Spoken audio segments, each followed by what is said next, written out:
Hello guys, welcome back to our channel. तो HTML की इस वीडियो में हम देखेंगे हेडिंग के बारे में। ठीक है कि हेडिंग क्या होती है और क्यों यूज करते हैं हम और कैसे यूज करते हैं। तो ये हमारा कोड हो गया। तो हम मान लो यहाँ पे हेडिंग टैग यूज करेंगे। अब यहाँ पे हम कमेंट में लिख देते हैं, यहाँ पे लिखेंगे हेडिंग सेक्शन। फिलहाल ये कोई सेक्शन नहीं है, बस हम यहाँ पे आपको जो है बताने के लिए हम यहाँ पे लिख देते हैं, जैसे कमेंट दे देते हैं कि हाँ ये हम हेडिंग यहाँ पे यूज करेंगे। तो बेसिकली हेडिंग का पर्पज क्या होता है, क्यों हम हेडिंग यूज करते हैं। तो देखिए हेडिंग क्या होता है कि अगर हम अपना नोट्स बनाते हैं तो उसमें हेडिंग क्यों लगाते हैं कि हाँ ये टॉपिक इसके बारे में है। तो अगर हम किसी टॉपिक के बारे में लिख रहे हैं तो वहाँ उस टॉपिक का नाम जो होता है उसको हम मोटे अक्षरों में लिख देते हैं या उसको हम अंडरलाइन कर देते हैं, तो उसको बना देते हैं अपनी हेडिंग। उससे पता चलता है कि उसके नीचे जो लिखा गया है वो कंटेंट उसके बारे में। ठीक है, तो ये होता है हमारा हेडिंग। तो सेम काम यहाँ भी होता है। तो अगर हम हेडिंग टैग यूज करते हैं तो वो हमारे वेब पेज पे बताता है कि हाँ हमने इसके रिस्पेक्ट में ये नीचे वाला कंटेंट लिखा हुआ है। तो जो नीचे वाला कंटेंट है वो इस हेडिंग के बारे में है। तो अच्छा, इसका रोल गूगल में क्या होता है या इसका रोल वेबसाइट में क्या होता है। वेबसाइट में बेसिकली क्या होता है, गूगल जो है वो SEO करता है, मतलब आपकी वेबसाइट को रैंक कराता है, ऊपर टॉप पे ले आता है। तो वहां पे जब आप हेडिंग टैग देते हो ना, तो कुछ भी कोई भी कंटेंट आपका हेडिंग टैग में है तो अगर कोई भी सर्च करता है तो वो उसी हेडिंग टैग के ही अकॉर्डिंग वो पिक करता है। तो अगर आपके वेब पेज में हेडिंग टैग है ही नहीं तो फिर कोई भी सर्च करेगा तो आपके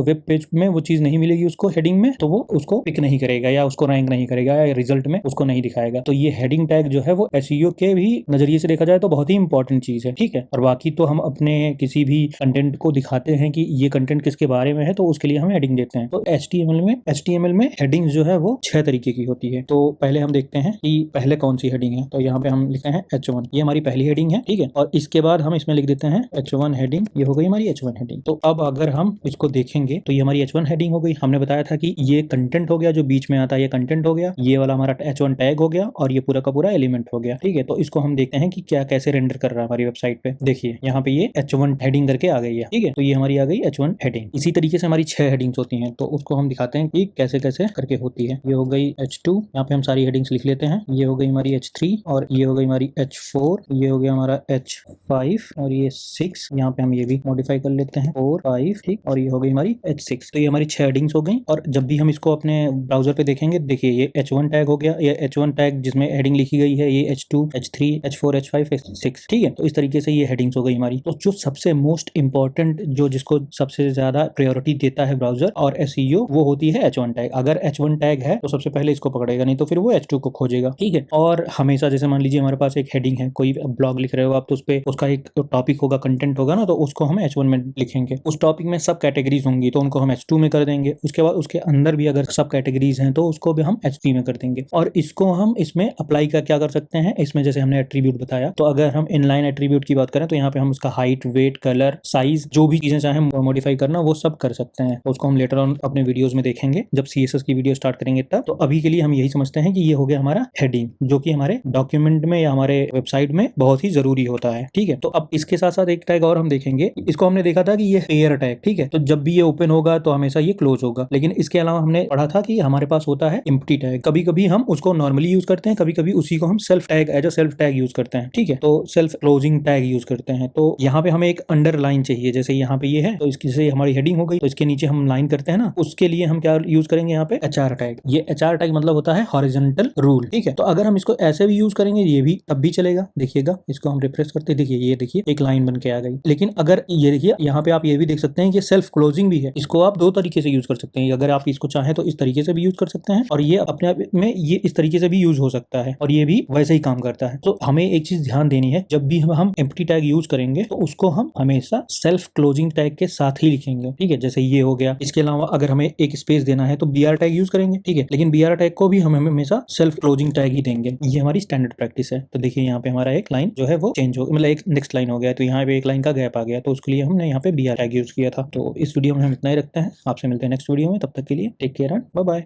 सो गाइस, अगर आपको वीडियो पसंद आई है तो वीडियो को लाइक कर दें और चैनल को सब्सक्राइब कर दें, जिससे आपको कभी भी चैनल को खोजने में कोई दिक्कत ना हो और आगे अगर हम कोई भी वीडियो पोस्ट करते हैं या कोई भी कंटेंट डालते हैं तो आपके पास आसानी से पहुंच सके। इसके लिए आप बेल आइकन को प्रेस कर दें, जिससे आपको नोटिफिकेशन सबसे पहले मिल जाएगी।